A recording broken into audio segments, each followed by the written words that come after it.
Itu bukan hanya untuk sekolah yang kekurangan guru Pak ya, karena tutor sebaya itu bukan semata-mata untuk menggantikan guru yang memang sekolahnya kekurangan guru ya.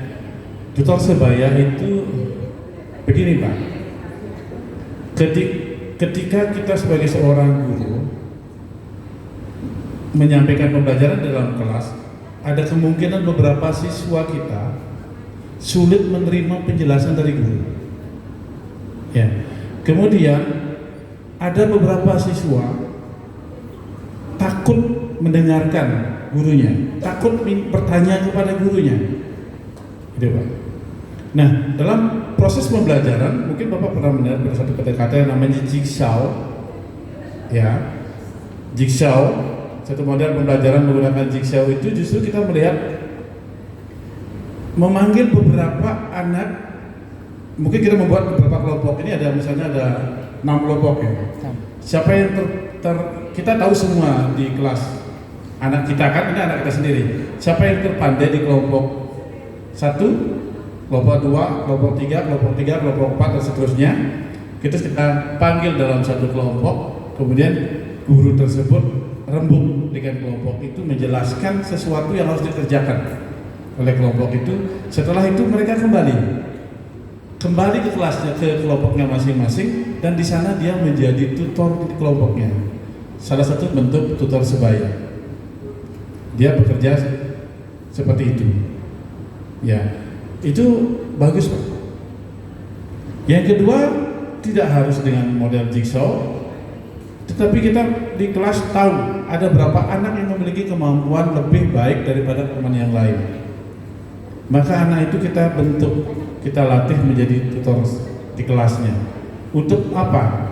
Tujuannya adalah untuk membantu rekan-rekan temannya di kelas itu yang mengalami hambatan belajar atau yang memiliki kedekatan, yang takut pada gurunya dan sebagainya. Banyak anak yang berhasil belajar bersama temannya ketimbang berhasil belajar bersama gurunya. Banyak anak Pak. Gitu. Jadi efektif jadinya. Baik Pak. Sehingga di sana ada rencana tutor. Ini kalau saya lihat rencana tutor Bapak, tujuan yang dilaksanakan tutor mungkin perlu dijabarkan Pak ya. Dirincikan Pak. Jadi arahkan kepada proses itu Pak. Proses seorang anak akan membantu teman yang lain. Berapa anak ya? Bisa kalau kita punya berapa anak, jumlah anak kita misalnya 20. Kita punya tutor yang bagus, anak-anak yang berhasil mungkin ada 4 atau 5. Bukan berarti yang lain itu semua dapat tutor sebaya, tidak. Anak yang mampu di bawah yang paling mampu itu ada berapa? Bisa mengerjakan, tapi tidak secerdas yang jadi tutor itu. Itu tidak perlu didampingi lagi. Dia berjalan. Ada beberapa anak, 3-4 anak yang memang memerlukan pendampingan. Pada saat guru harus mendampingi yang mampu, karena dalam proses pembelajaran di kelas itu Pak, sekarang itu kita tidak boleh memaksakan harus sama semua kemampuannya, tidak.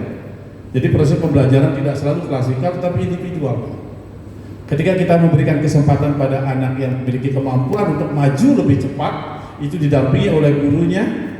Kemudian ada anak yang dapat bisa mengerjakan. Kalau ada yang mampu sampai 10 soal mengerjakan matematika, anak sedang mampu sampai 8 soal atau 7 soal, anak yang belum mampu mungkin hanya 1 atau 2. Setidaknya dia bisa mampu menjadi 3 dan 4 soal dikerjakan oleh anak yang kurang mampu.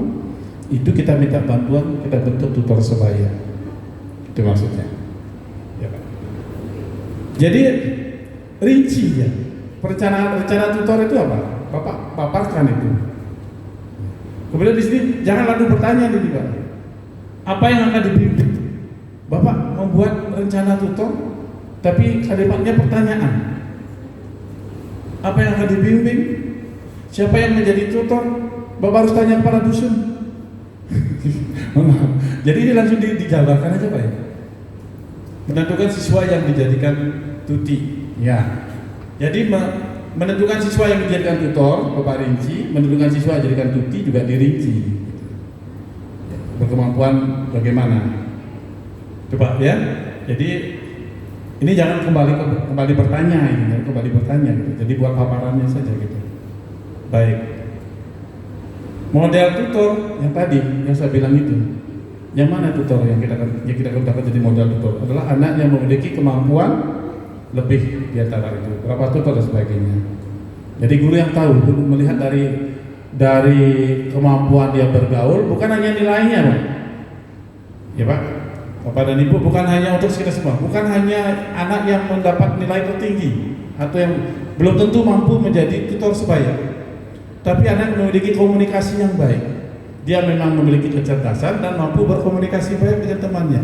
Kan banyak, Pak. Bapak dan Ibu. Cek. Banyak anak yang egonya menonjol. Ya. Ketika dia memiliki kemampuan, dia tidak pernah berkomunikasi sama temannya, bahkan pelit. Iya, kalau dia ulangan oke, tidak boleh bersama-sama, tapi ketika dia pada proses pembelajaran, maka anak itu harus membantu temannya. Gitu, Pak, ya. Silakan model tutor, Bapak tentukan bahwa anak yang memiliki perilaku seperti apa, ya, berkomunikasi baik, berakhlak baik, dan memiliki kecerdasan. Gitu ya, silakan. Nah, untuk pembagian tugas, Bapak akan rencananya membentuk berapa tutor di kelas Bapak dan Ibu? Rencananya membentuk berapa tutor? Berarti Bapak dan Ibu membuat pertandingan. Ada membentuk, misalnya saya rencana membentuk 4 tutor di kelas saya dengan siswa binaan yang harus didampingi oleh tutor sebaya ada berapa? Tidak harus semua anggota kelas. Seperti yang saya klasifikasi, ada anak yang mampu, ada anak yang sedang, dan anak yang kurang. Yang kurang itulah ini. Sehingga nanti pembagian tugas, membagi tugas sesuai dengan berapa. Itu, Pak. Setiap anak harus mendampingi berapa jumlah cutinya itu maksudnya. Ya, yang di kelompok sana bisa ditangkap ya maksudnya. Oke, terima kasih. Nanti tinggal direvisi sedikit sehingga sasarannya pas. Sudah, Pak.